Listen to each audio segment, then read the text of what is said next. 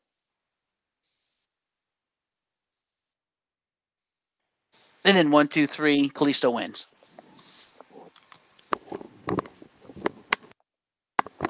All right.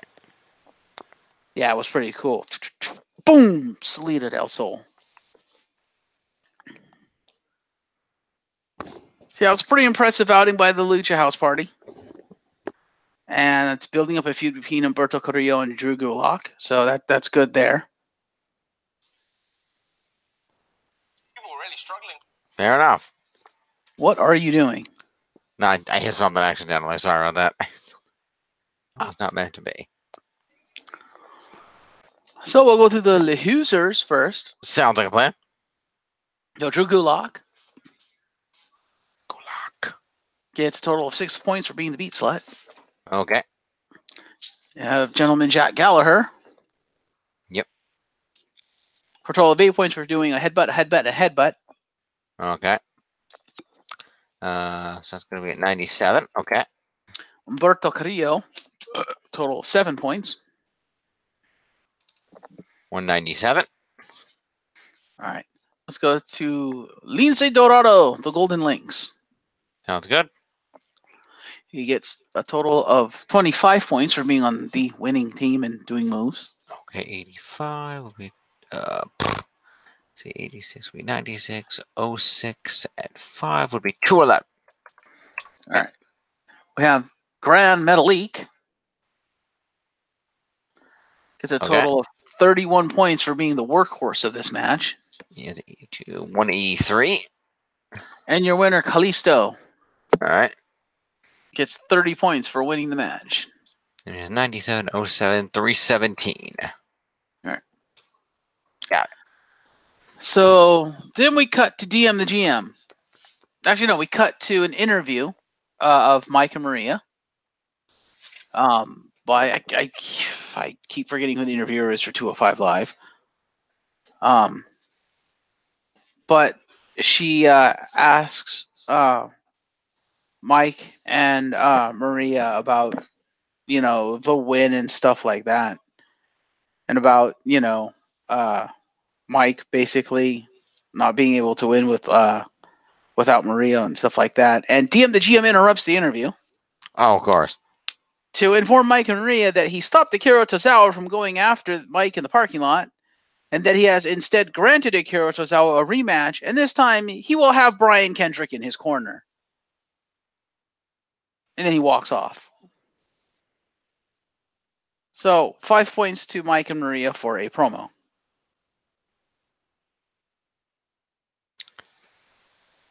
All right, Mike and Maria. How many? 5 points. Because Okay. they did actually talk to the interviewer. Got it. That's fair. 40 and Maria up to 97. Okay. Actually, no. This is all me. What am I talking about? Okay. That's right, because Tony Nese was last week. But you do get Tony Nese points because Okay. we cut to Buddy Murphy live from the WWE Performance Center in Orlando, Florida, where he says he's not at wherever 205 Live was. It's where SmackDown was. Was it Connecticut? Jim? Yep. SmackDown was in Connecticut, right? Yes, it was. Uncasville, Connecticut. Yeah, so Buddy's like, yeah, I'm not at Connecticut. I'm not the Mohegan Sun because I'm in the Performance Center to protect Tony Nese and his WrestleMania match. He says he knows Tony better than anyone and that Tony is the blueprint for what a cruiserweight should be, but Buddy is a cruiserweight hybrid and thus better than Tony Nese. But a hybrid of a cruiserweight and what?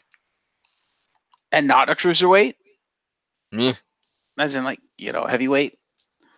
As he's cutting this promo, so he's standing, I guess, in this room or something, and there's a glass window behind him, and you can see the hallway outside the room, and constantly people are walking by. And as he's cutting this promo, you see Tony Nese walk up behind him and kind of stop and look in the window and keep going.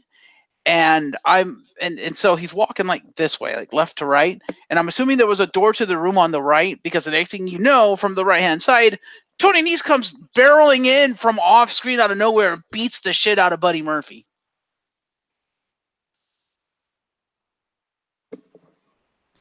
And because the mic caught this, I gave Tony Nese 5 for promo, because Tony Nese, as he's beating the shit out of Buddy Murphy, screams in his face, "You were nothing until I brought you to 205 Live." I was like, damn. So, 5 points to Buddy Murphy for a promo.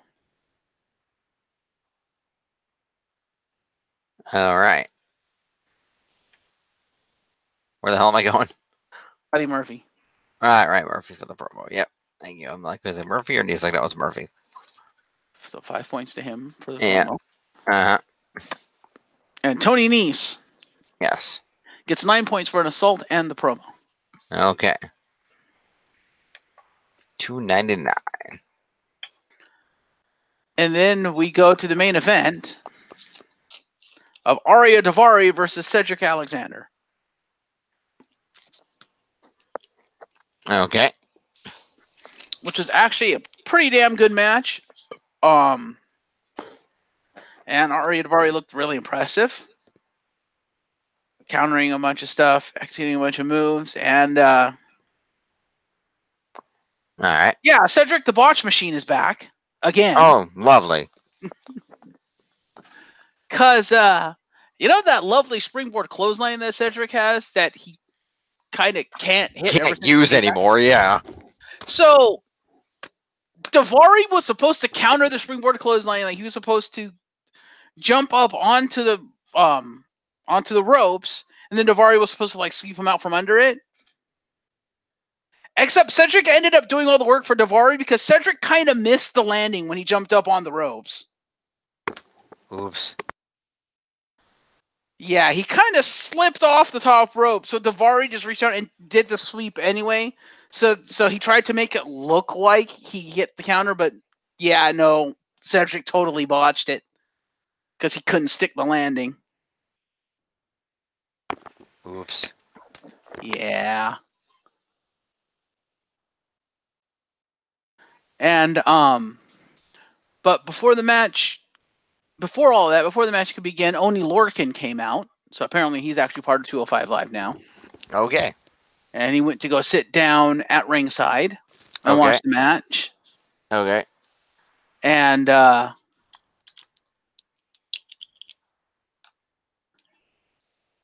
basically, so Daivari and Cedric went at it a lot, hard. They ended up outside the ring on the commentator's table. Now, Oni Lorcan had this jacket he brought with him, and he took it off and folded it and draped it across the table, the commentator's table, because he was sitting in front of it. And so when they were outside the ring, Cedric attacked Arya Daivari, knocked him down.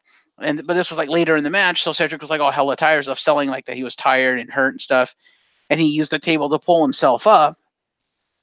And kind of without looking, he kind of reached over, and his hand landed on Oni Lorcan's jacket. And he ended up inadvertently pulling the jacket off the table and stepping on it, which pissed off Oni Lorcan. I can imagine. And so Oni Lorcan kind of he's like, "You're stepping on my jacket. What the hell, dude?" And Cedric, of course, selling that he's, running on fumes, injured as all hell. Like, what are you talking about? And, and he just kind of looked at him. He's like, "Well, what are you even doing out here?" And just kind of looking at him. And at this point, Arya Daivari gets back in the ring and is just kind of laying there and like kind of recuperating. And Cedric and Oni are kind of yelling at each other. Like, Oni's yelling at Cedric about the jacket, and Cedric's like, "Dude, what the hell?" And finally, Cedric's like, "Yeah, whatever." Climbs back in the ring, roll up of doom. Okay, then. Yeah. So, yeah, due to Oni Lorcan's interference, Arya Daivari wins the match off the roll up of doom. And then Oni Lorcan got in the ring and beat the shit out of Cedric Alexander. All right. Well, they kind of beat the shit out of each other, but yeah. Fair enough. Because actually, he beat the shit out of Cedric Alexander, and then when he went to leave, Cedric Alexander got out of the ring and ran at him and beat the shit out of him. So apparently, there's now a feud between Cedric Alexander and Oney Lorcan.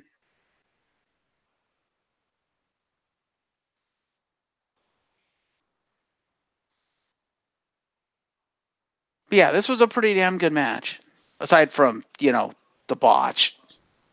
Now I only gave Cedric a minor botch for that one, but I don't know. It's debating between minor and major. I'll keep it with the minor, but it was a pretty big botch. It was like, oh, you missed the landing. Boom, it completely slipped and fell off the rope. So, you ready, Jim? Yep. All right, let's go to Oney Lorcan. Oney Lorcan. So he's not on the roster. He should be at the bottom. Oh, yeah, there he is. All right. What does he got? He gets 15 points for coming down, interfering, and beating the shit out of Cedric Alexander. Got it. That puts him at 84. All right. Cedric Alexander, the botch machine. Yes. Scroll to the top. Okay. He gets a total of 20 points. Puts him at 272. And your winner, Arya Daivari. All right. Winning the main event in his first match back from injury, basically. Cool. Gets a total of 40 points. Nice. Puts him at 152. Bada bam. And that's 205 Live.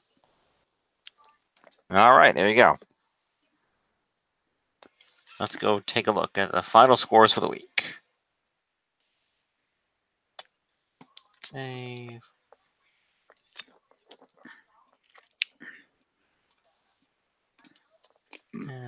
Data save. All right. So, in the lead is still you at 88.51. Mm-hmm. Tim is at 80.37, so the gap has widened. And I'm at 59.69. Yeah.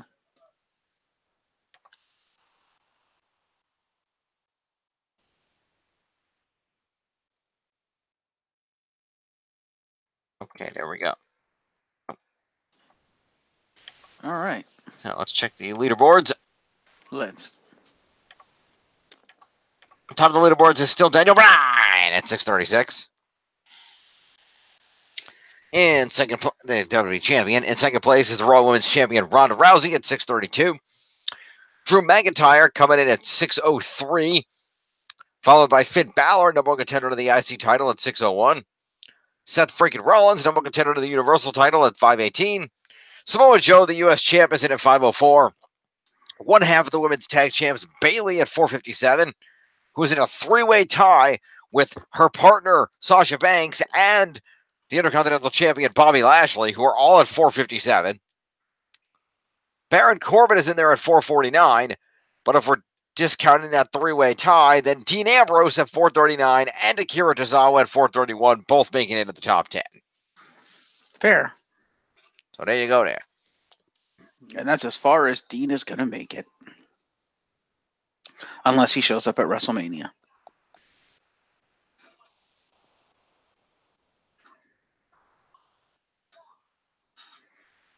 So, that is this week's XFL. Or, well, last week's XFL. As it were, yep. All right, let's save that up and close this out. This go-home week should be interesting. Oh, it very well will be, and we will score that tomorrow night, so please do stay tuned. Jeff, thank you for being here. Absolutely. I'm James Phoenix, and we'll see you tomorrow night, folks.